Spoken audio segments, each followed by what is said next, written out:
Hello, welcome back to economic class with the chapter Poverty as a Challenge. We had already discussed about what is poverty, what are the social indicators which are set by the social scientists.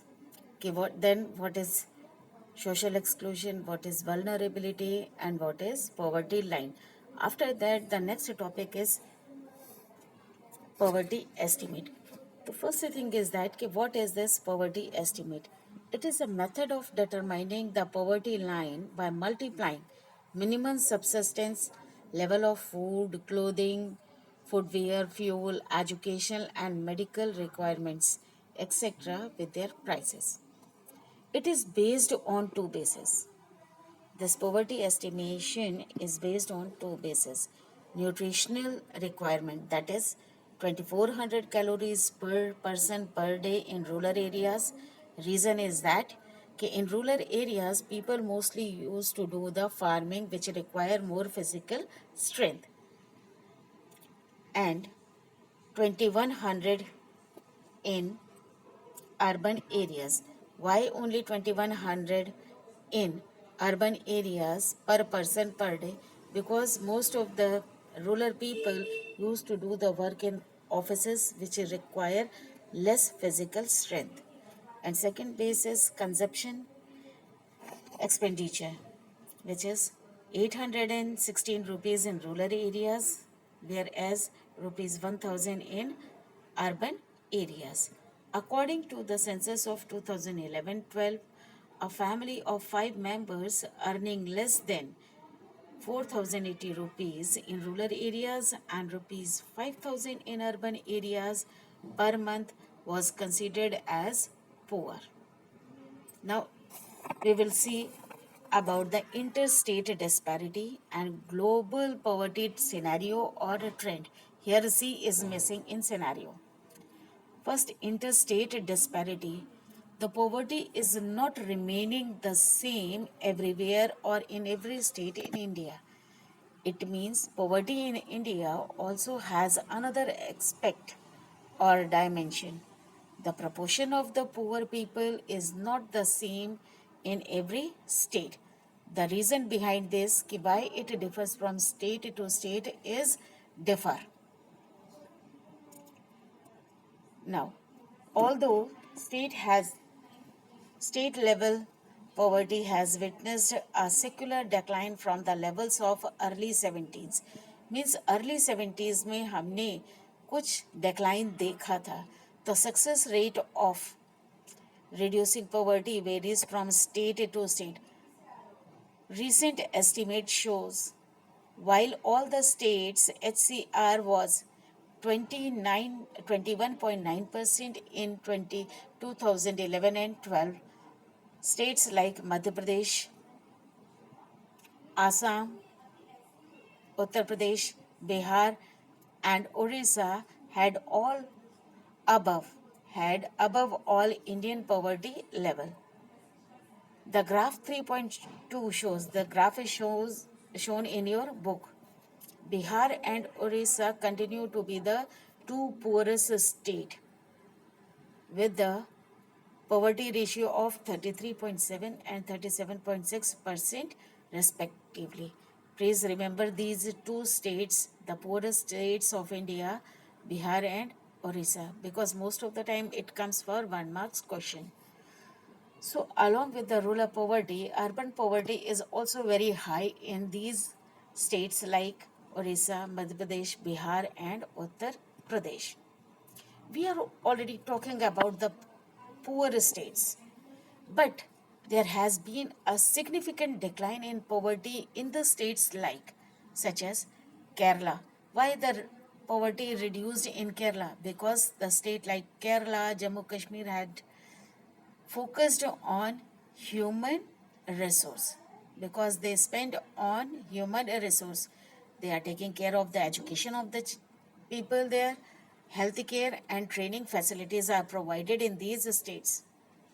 Andhra Pradesh, Tamil Nadu, Gujarat, West Bengal, states like Punjab and Haryana have traditionally succeeded in reducing poverty. Why the states of Punjab and Haryana have been succeeded in reducing the poverty because of their agricultural reforms or agricultural development. In the same way, in West Bengal, land reforms have been introduced by the state government to reduce the poverty. In the states like Andhra Pradesh and Tamil Nadu, they had improved their PDS system. PDS system means public distribution system of food grain, and then they were able to reduce the poverty from their states. Next topic is global poverty scenario. See, as in case of India, we had already seen that poverty is not same everywhere. We had already seen from Bihar to Himachal Pradesh through graph poverty ratio differ from one state to another state. In the same way, in world also, it is unequally spread. See, the proportion of the people in developing countries or a nation living in extreme economic poverty, तो ये जो developing Nations हैं वहाँ पे poverty ज़्यादा है as it is defined by the World Bank. As living on the less than $1.25 per day has fallen from 43% in 1990 to 22% in 2008. Means जो ये वर्ल्ड बैंक ने सेट कर रखा है कि इन these developing nation, if a person is not able to earn $1.25 per day, then he remains the poor, has been declined from 43 to 22%.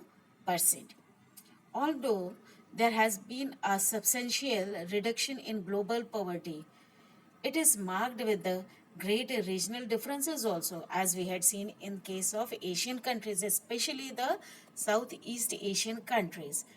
These countries has demarked with the rapid economic growth as well as massive investment in human resource development. Yes, that's true. If the country spend money on human capital formation or human resource development, so those countries will rapidly brought a drastic change in their economic growth rate. Or we can see the rapid economic improvement or development in these countries. See, the number of poor in China has come down from 85% in 1981 to 14% in 2008. And according to this 2011, it has come down by 6%. But still, this type of rapid economic growth or development is not seen and observed in the other countries of South Asia like India, Pakistan, Sri Lanka, Nepal, Bangladesh, Bhutan.